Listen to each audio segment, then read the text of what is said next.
What was so incredible is when I started the school in 2022, we were talking about AI. It wasn't out. And suddenly a year later, it comes out and it literally completely changes our lives. And for us, that integration was just so natural and so normal because of the style of our teaching, the use of technology. So many of my colleagues say, well, we must bring entrepreneurship as a subject. Respectfully, the teacher teaching it has never run a business, has never opened a business, has no entrepreneurial skills. Now I'm going to teach entrepreneurship.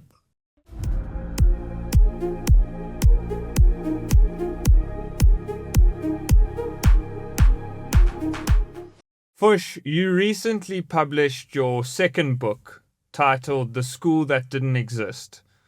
What is Centennial Schools doing that you think other schools should be doing? Centennial Schools looked at the relevance of education in the 21st century, in fact, in the second quarter of the 21st century, and we completely reimagined it. And critical to that was the method of how we teach, the pedagogy. So in the classroom, we call it the learning hub.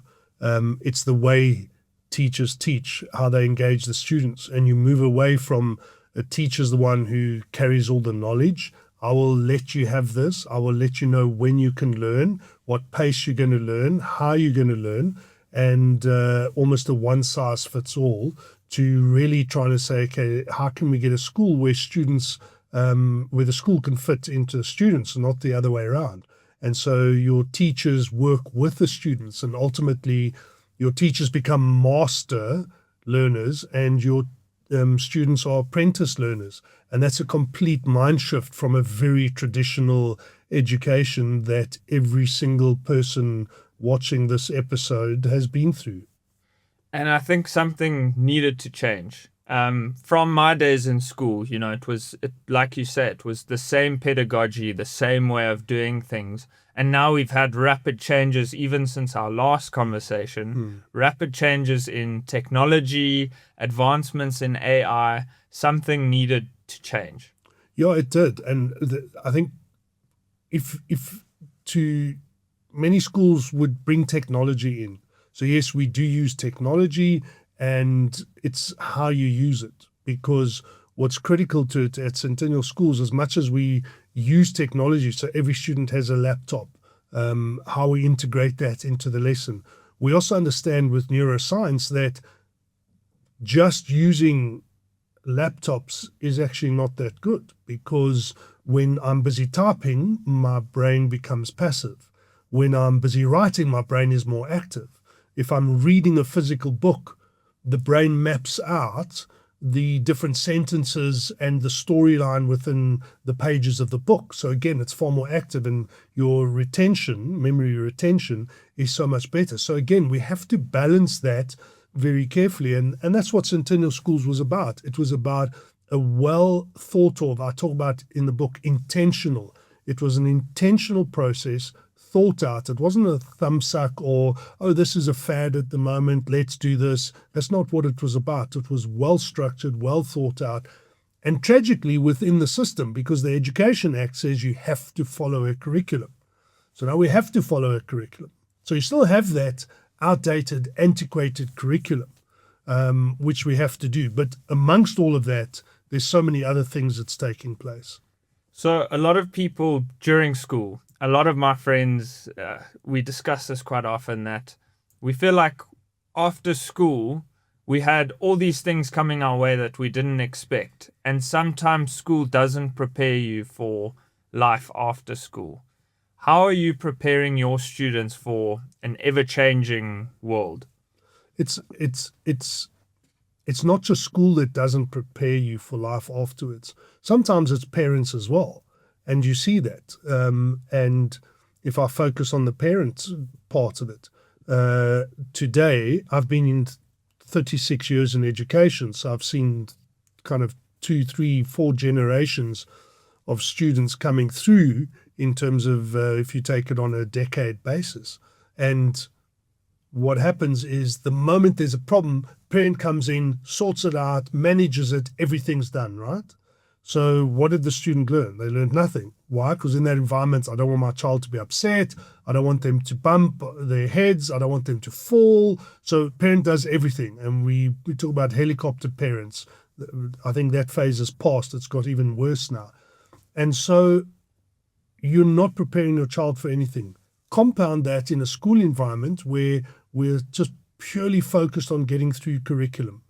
And we're not changing anything and making anything different. So we put our kids in a uniform, they go to school, they sit in desks, they sit in rows, teachers in the front, teachers, they do the work, they get assessed on it, and they go home. Yes, in between there's some sports and fun and activities, etc.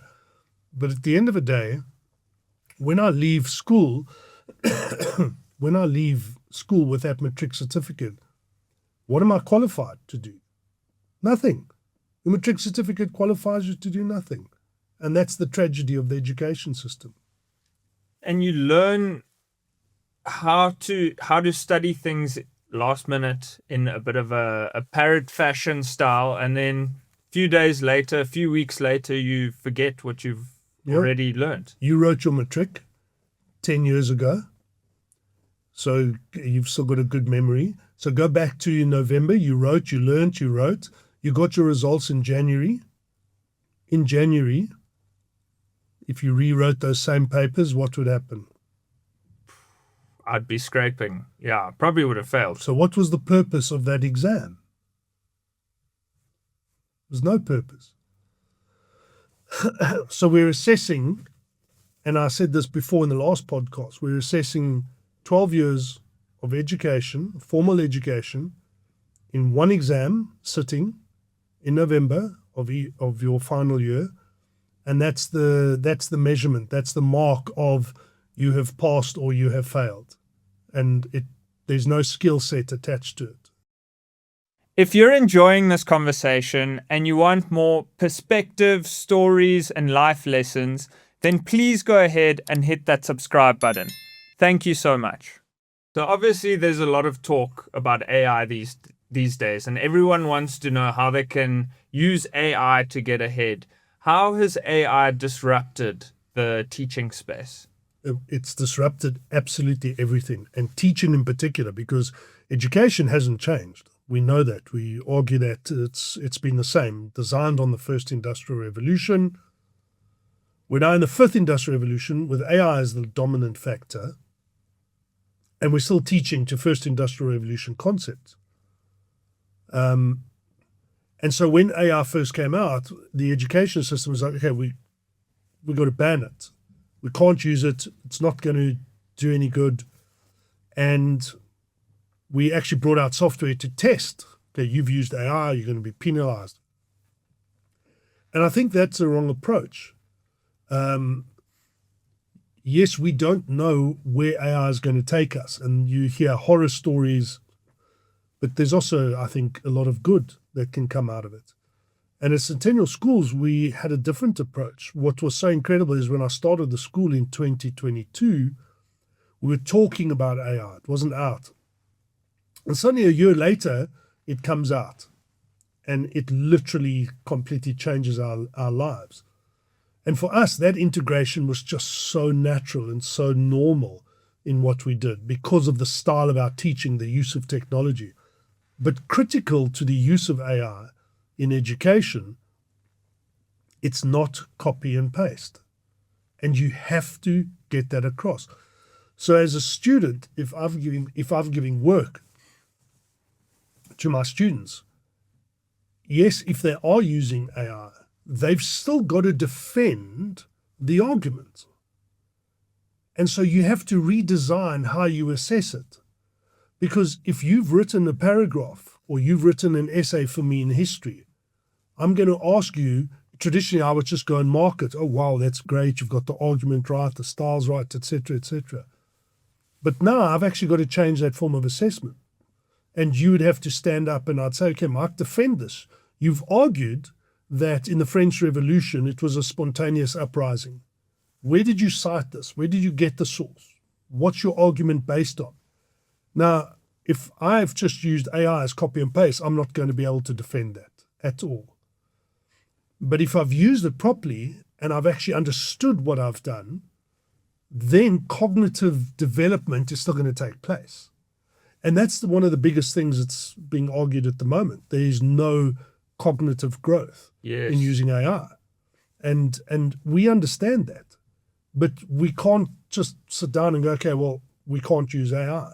We need to use it. We have at the school in August, we have a full month where we have taken all the subjects, and they have the teachers have gone and integrated AI into those lessons, that students are going to use it, but they're still going to be able to test the students' ability in that particular subject. My worry with that is, are we using AI to do the thinking for us? Like, are we using our brains enough, or are we kind of relying on AI to do all of the hard work for us? To a large extent, human nature is probably going to opt for okay, let me plug this in and see what comes out. And again, it's, I think, how you use it, which is important.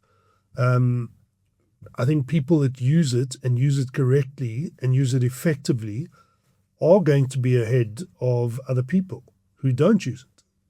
So what do? You can't just, you need to make a decision, and that's a personal decision. And sometimes it's not going to actually be a personal decision. You're just not going to have an option but to use it. And in the workplace, I think a lot of work is being completed a lot quicker, a lot more efficiently with the use of AI. I completely agree. And I think we can't just put our head in the sand and pretend that AI doesn't exist. It's here, it's growing rapidly, and it's here to stay. And I think AI is just only going to get smarter. If you look at when AI first came out and you look at what's happening now, it's the growth has been astronomical, absolutely astronomical. So it's a no-brainer that it's not going to go away. I always use the analogy of the calculator. When I first started teaching in the early 90s, they moved away from logbooks, and when you did in mathematics, and you had different books which you would go and refer to tables to work out your calculations and that. And then they brought in the calculator, and initially many teachers argued, no, the calculator terrible, kids are not going to think, it's not good for them. And in fact, what happened to mathematics, calculations and mathematics actually got way more stringent with the use of a calculator, because you could take it to a totally different level now. And I think that's going to be where AI needs to go. It will take learning to a different level, but I think what's important is we still need to ensure that cognitive development, cognitive growth still takes place. And we're still learning that. We're still learning how to do that. Because I think we don't want to give up that problem-solving gene that we have and just give it over to a computer that does all the hard work and all the thinking and all the problem-solving for us. We need to still use our own mind. And I think people that use AI are really going to get ahead of people who aren't in the future. And I'd be interested to hear from your point of view, what do you think the job space is going to look like now with AI in the picture? I think it was China this last month closed down something like 26 degrees at the universities in their higher education that no longer existed, where they were redundant. Now, if we could do something similar, where we would do an analysis as to see what's actually relevant, I think that would be great. What jobs exist, I'm not 100% sure. What we do know, the stats teach us that 87% of the jobs that these kids now are going to go into right now do not exist. So how are we preparing them is critical. Is the current curriculum designed in the 1990s preparing them? I don't think so. So there are massive challenges within education. I think many of the jobs will be tech focused, many. But there's also a strong belief that your hands-on, your artisan kind of where you went and you did learned a skill of plumbing or electrical, those physical jobs that AI is not going to be able to do. Will assist certainly in terms of tools and what it is. So I think there's a strong move that students who are interested in that should actually go into that field as well. I think that's going to pick up substantially because you're always going to need that. I think speaking to people as well is going to be a very valuable tool, because now we're so used to speaking to a screen, getting it to solve our problems for us, sometimes even using ChatGPT as a bit of a psychologist. Yeah, it's. I think it goes way beyond just being a psychologist. If you think of the possibilities of what it is, and it's a whole new world. And you when you study cultural anthropology, it's a study of human nature, and human beings traditionally resist change. So the moment I'm faced with change, stop, step back into my conservative mode. What am I comfortable with? Go back to that. That's human nature. And we see it throughout history, how history has kind of gone through the last centuries. And I think we're at this point where this is one of those changes that's been confronted to humankind. And it's the decisions that people will make that's either going to accelerate them or stagnate them. So a lot of us will use AI as like we would for Google, and we would ask it just the most basic question. But now we've got new models of AI. We've got ChatGPT, we've got Claude, and we can start to build things. For someone who's used to just asking questions, how can they actually use AI differently to advance them in the future and get them ahead? Well, this is the critical part of how you teach it and what you teach within a school environment and the prompts that you're going to give to the different models. And so you, for example, have a trip coming up where you're going to go overseas, you're going to go to Europe, right? In a traditional environment, you would have gone to a travel agent, you would have sat with them, you would have looked at brochures, and they would have given you, a good travel agent would have given you advice per day, what to do, where to go, try this restaurant, do this, do this, do that. By now, the model you prefer, if it's Claude or ChatGPT or Gemini, whatever it is, has started learning who you are, knows your likes because you've done searches for restaurants. This is what I like, or I'm going to do this, or whatever. So now you're going to prompt it and say, listen, I'm going overseas. I've never been. I've no idea. I'm 2 days in Rome. For a person that's just been into Rome going to Rome for the first time, and we're very happy to walk, what type of itinerary would you suggest, knowing that we love seafood pasta? Well, guess what?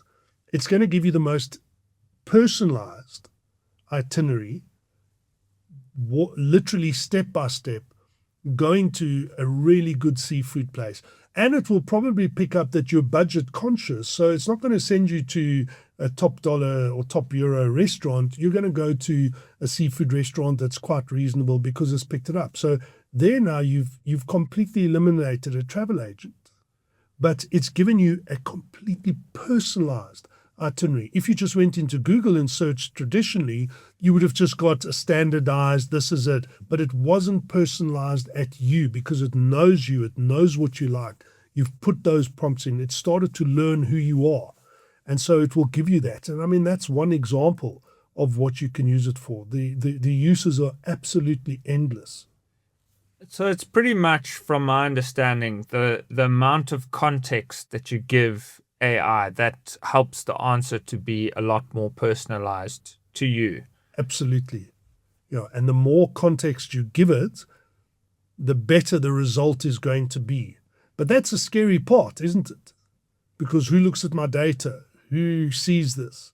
Can this turn against me? I mean, there are many conspiracy theories.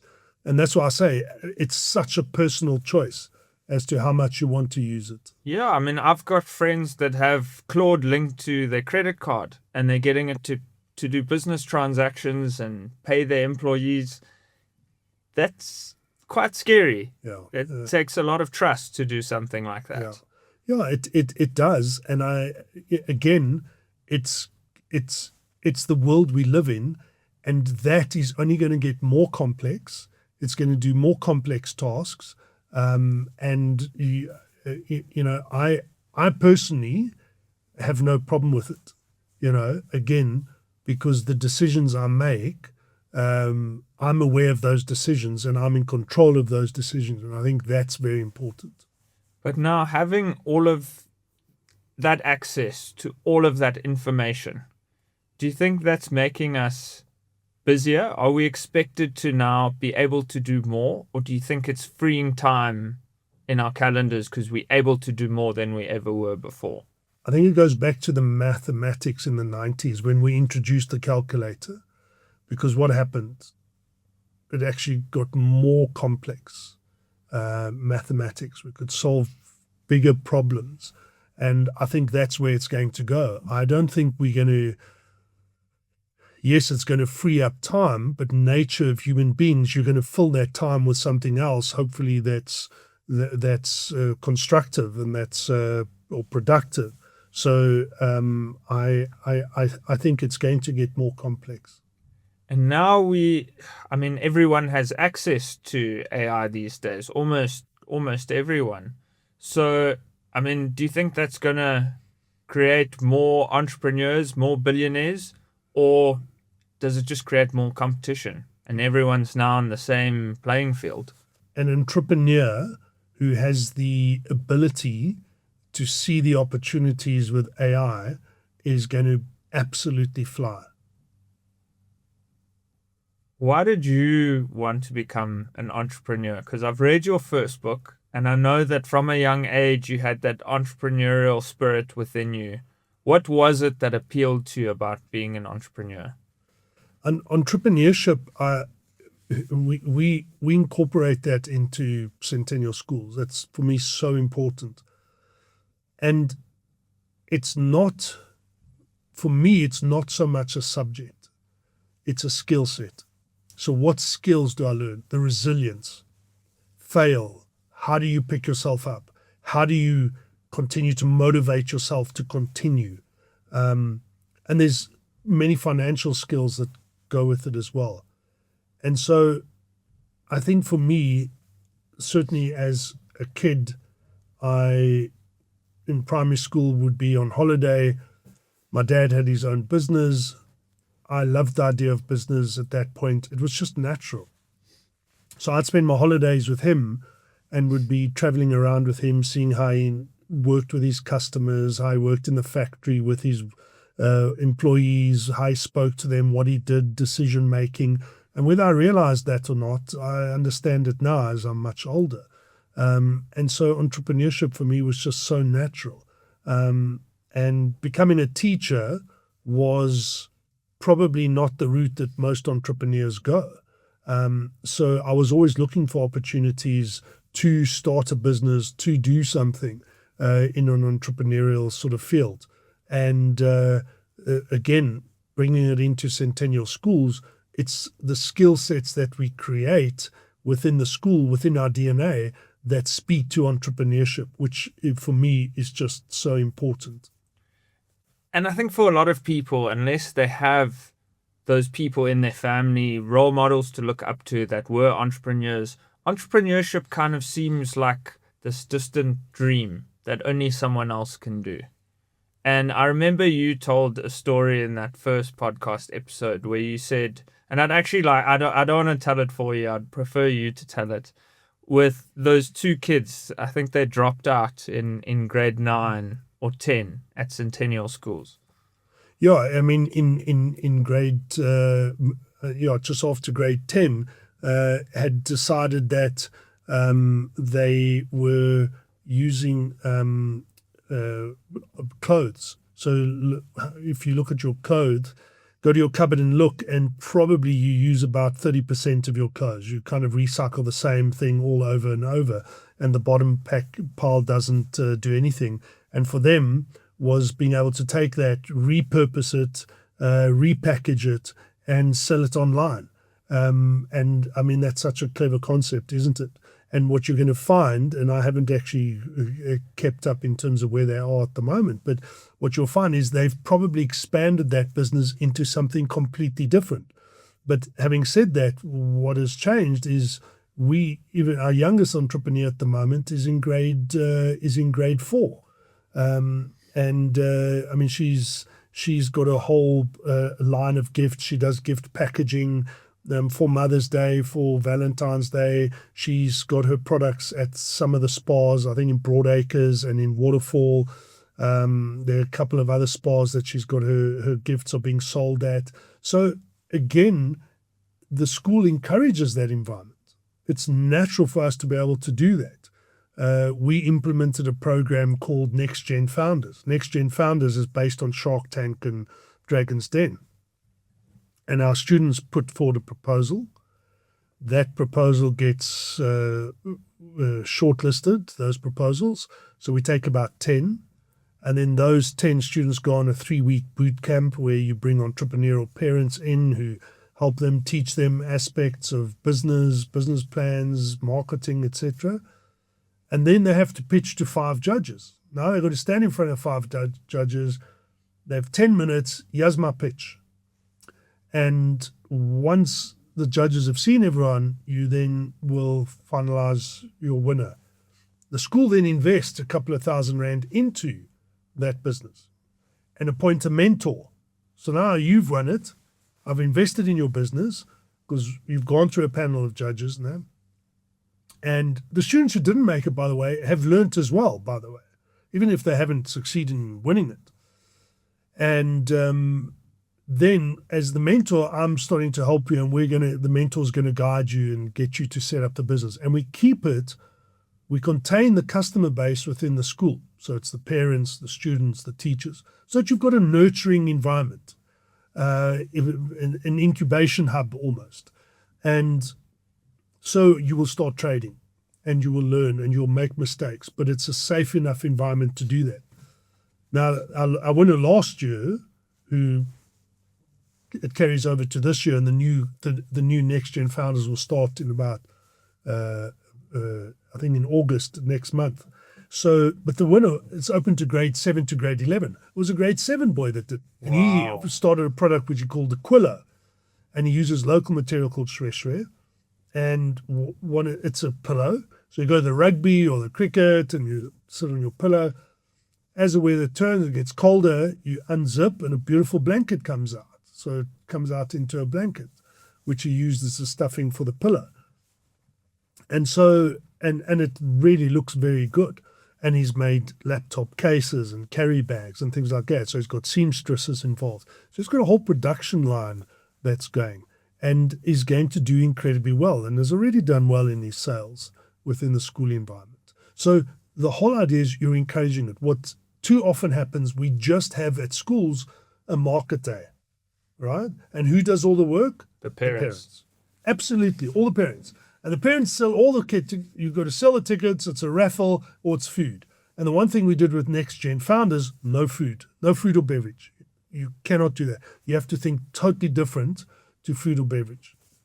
Wow. I love that. And I think, like you say, I think a lot of schools never would have seen that as a good thing in the past, you know? Yeah, and you go back to the entrepreneurship and bring it in as a subject. So many of my colleagues say, well, we must bring entrepreneurship as a subject. Respectfully, the teacher teaching it has never run a business, has never opened a business, has no entrepreneurial skills. Now I'm going to teach entrepreneurship. No, it doesn't work like that. Yeah. It's like listening to a podcast from someone who's never been through those things, and they're preaching to you, but they don't have any credibility behind it. Yeah. So I think a lot of people have good ideas. A lot of people want to start their own business. They want to have chats with their mates and they're like, oh, this is my great idea. But they don't actually end up starting a business.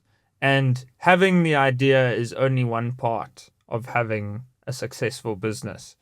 In your opinion, what is the key to, I mean, you've had a few by now. What is the key to running a successful business?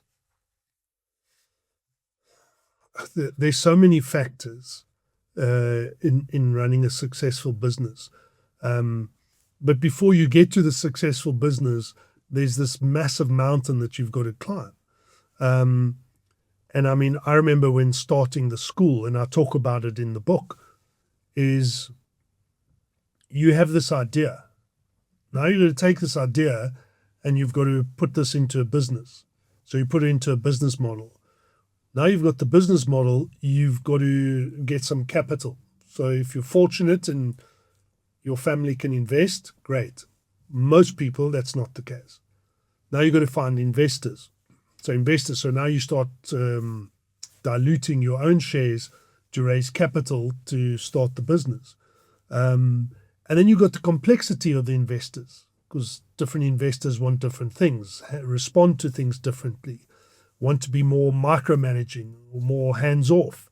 So you've got all these different relationships you've got to manage. And I think almost, depending on the type of business, but certainly in my experience, managing relationships was probably one of the most complex things I had to do in establishing my business, certainly the school. And that, together with all sorts of other operational aspects that you had to do, that you had to get right, it's the complexity is in managing different situations and keeping a level head and always having faith in your vision. Because the moment you doubt it, it's done. And I mean, I remember at a point with the school where I had more teachers employed than students. And I was like, this has got to work. This is going to work. This is going to work, And then you see the next parent and student for an interview. You've got to give it guns. You've got to go full out there. You can't let, okay, I've got 10 teachers, but I only have 8 students, because eventually they will come, and the school's now heading to 500 kids. So it's definitely, it has worked, but you have to have faith in your vision and you cannot doubt yourself. And that must have translated outside of just your business and being an entrepreneur, that must have translated into your life as well and taught you those skills of resilience and faith and, things like that. Yeah, you as you get older, you reflect. It's what we were talking about a little bit earlier. When I was 20, I ran the Comrades and I thought I knew everything. Now that I'm almost 60, I realize I knew nothing, okay? And it's the wisdom you gain through the years. What gives you that resilience? The fact that I was a sports person, that I trained, that on the Comrades I had a goal. And when it got tough, you put your head down, grit got you through it. You continue. And all those things, where I played rugby when I was at school or at university, and you were ready to throw up because you've trained so hard, but you continue, that grit. So all those things, I think, contribute to the success of an entrepreneur. And that's why my argument is teaching it as a subject academically. There's relevance, but there's so much more to it that are non-tangible things that you can't teach. But put it into an environment where those skills are applied in different aspects, you're starting to learn those skills. Even if you don't even realize it, you're starting to learn those skills. What advice do you have for someone who feels like maybe they're not an entrepreneur? They feel like the world is moving so rapidly and they're just feeling so behind. Oh, welcome to my life. It's like, I think everyone feels that, it's that misperception of looking on social media, on Instagram, and you've got the people that you follow, and their life's perfect, man. They look at them, they're always smiling and they're happy, and behind the scenes, no ways that's real. And I think it's the same with even in business, entrepreneurship. People get to see, look at the car they're driving, look at the holidays they're going on, look at the fancy house they live in. There is no clue behind what it's taken to get there, takes to maintain that. So what you see is not always what you get. Yeah. And I think a lot of people see that, and they see, someone's an entrepreneur. Like, that is it must be one of the most searched terms on Google, entrepreneur, how to make money and not work for someone else. But there's a lot of work that goes on behind the scenes, just like anything in life. And like you say, on social media, it just seems like everyone's living the dream, going on holidays, building their own business, living on the beach. And I suppose it depends on the algorithm that's going to feed your likes. And but that's not the reality at all. That's not the truth, and that's not the reality. And it's so much more complex than that. Yeah, and I think a lot of us everyone has their own problems. And in a way, it's kind of comforting to know that we're not alone in those problems. Yeah.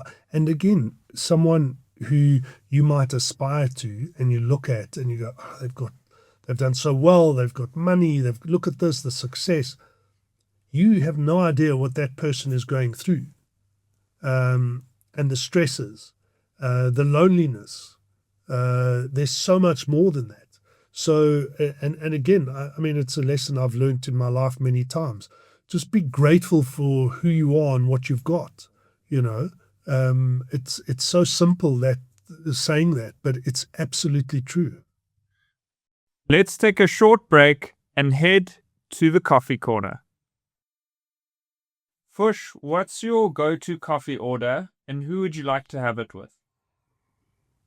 The historian in me would say I would love to have coffee with Winston Churchill, and my go-to order would be a cappuccino, and from Cafe 100, which is the boutique cafe at Centennial Schools. Okay, I know this is a cliche question, but if you had to put yourself in my shoes, if you were my age at 28, what would be the wisdom that you would give me right now? That's actually that's a very good question, Michael. I actually, in the book, I took a picture of Shaun at 22, having just graduated from university with my teaching degree, and Shaun now at 58, and I put them together, kind of hugging. So in AI, created an image, and it was what questions would the two ask each other? And I think what for me came out of that is you always have to believe in yourself, because so often we're looking for affirmation from externally, our parents, friends, partners, work colleagues. But if you can just believe in yourself and know what you're doing is right in whatever it is, in a relationship, in a business, in tackling a project, or giving yourself something to do, run a marathon, whatever it is, if you believe in yourself, you will do it. And I've seen that through my entire life. And where there are times where you just think this is impossible, how is this going to work? It will work out, because that belief opens up a vision to something else, an idea to something else, a skill that you're going to develop to achieve it. Trust your intuition. Yeah. Love that. Yeah. Thank you, Fuchs. Good. Pleasure.